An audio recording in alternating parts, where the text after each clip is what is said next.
Team of the Week time for the fifth and final round of the Six Nations. The 3 games on Super Saturday, back to back to back. A absolute feast of rugby, and it didn't disappoint on the field. Here are what I regard as the best 15 performers, one for each jersey on the field, and then the 3 best players overall. Tell me what you think about these selections, because it would be boring if we agreed on everything. So you probably disagree. So yeah, stick up for the person you think deserves a shirt. I'm going to start with number 1, Andrew Porter, who I thought he's been excellent the whole tournament for Ireland. He was really good today. Prominent around the park. He was the chief carrier for Ireland.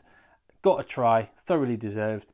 Tidy at set piece time. In fact, more than tidy at set piece time. Absolutely dismantled Scotland's scrum at points. And yep, he's in my team of the week. Giacomo Nicotera. I thought he had such a busy, just full of beans he was around that park. Just some of the tackles, some of the breakdown work. He got a great turnover at one point, ball carries. He was just desperate. And that energy was there right through the Italian team. Tight head prop, Awini Atonio. He actually had a longer shift than he quite often does for France. He went deeper into the game and he was prominent. And as well as being an absolutely enormous human being, he also has got soft hands, actually. He had some little deft moments handling wise. I thought he was really good. As was Thibaut Flamont. Now, actually, I have to say this is one of the positions in the second row where I thought across the board there weren't as many standout performers as in some other positions.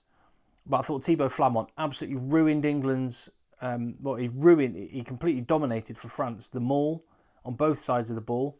He was a menace at line-out time, and he is just such an athlete around the park. So I thought he totally deserved it, and I loved the partnership with Emmanuel Meafu, who is just an absolute colossus. He was only on for about 50 minutes, but I'll tell you what, he put a shift in that time. And the amount of energy he will have sapped from the English forwards in the time he was on the field, a special talent. We've waited for him to be out there on an international rugby field. Manny is there, and he's looking very, very good. Other contenders for this, I thought Niccolò Canoni was really good for Italy. I thought Joe McCarthy was looking good for Ireland again. But those were the 2 locks for me. Into the back row, and Andy Christie was just a bundle of energy for Scotland. Everything good about Scotland and their defensive performance against Ireland to keep the game to within just a few points.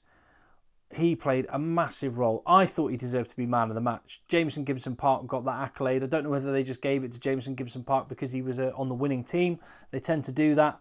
I'd prefer just to give it to the best player on the pitch. I thought Jameson Gibson Park was excellent, but the man of the match was Andy Christie. He was phenomenal for Scotland. Only his second cap as well. Michele Lamaro, equally for Italy. Second week in a row that he's been in the team of the week. And there's quite a few contenders, I would say, for player of the tournament. Michele Lamaro would have to be one of them. Italy's best ever Six Nations, and he's the captain.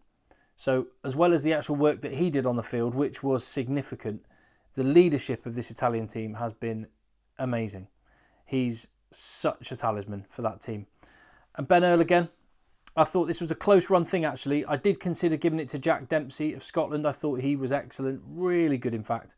But Ben Earl racked up more defenders beaten, loads more carries with ball in hand, set up a try, bursting through a hole, running like a centre, as some people, Stuart Barnes, think he should be. He looked like one in that particular moment, you have to say.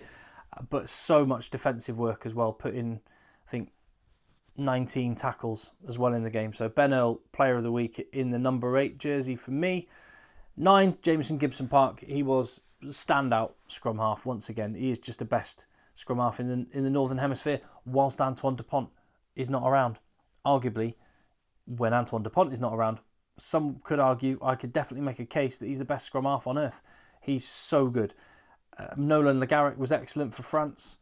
I thought Stephen Varney had a decent game for Italy as well. Into the fly half position, absolutely outstanding performance from George Ford, who I was pleased for him, because if the comments on my channel are reflective of the wider view of England fans.